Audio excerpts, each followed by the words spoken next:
Hello again. So, in chapter 8, we're going to be looking at art and how artists portray our identities. Now, genealogy is a favorite pastime of mine, when and if I have any extra time. My aunt and my uncle on my mother's side of the family, they were the history tracers. They used the internet, they traveled, they wrote letters, trying to compare stories that traced my mom's side of the family back many, many, many generations. Now, on my dad's side, right after I had my son, I found out that my dad's great great grandfather's name was David Evans and was born on June 11th. My son, David Evan, was also born on June 11th, but over 100 years later.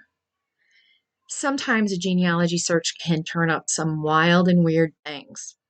For me, my family is my identity, past, present, future. I may not have the same worldviews as they do or did, but that's what makes me me. Now we're going to see how artists portray the types of identities that we identify with. That's a mouthful to say. So, with this being said, this is probably the shortest PowerPoint you're going to have in this course. But this chapter is so full of really good information. I really encourage you to dig into it a little bit further on your own.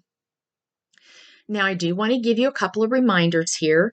We're getting to the point where we're kind of closing in. We're on the downhill side of the semester. And I need you to remember that you have two gallery analysis assignments. Now, please go back to the introductory module to see the assignment requirements, the rubrics.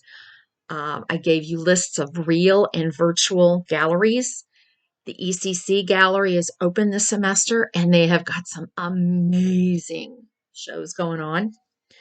Now, these are not the kind of assignments that you can do in 10 minutes, okay? You need to give it some time. Please, please, please read the given material and the assignment requirements as soon as possible, and don't put them off until the last minute, okay? If you decide to put it off to the last minute, it doesn't make it an emergency for me. Got it? Some of you have already turned those in. Kudos to you. Now, these analysis assignments are worth 30 points apiece. If you don't do them, it's really going to trash your grade, especially if your grade is kind of iffy to begin with. Okay?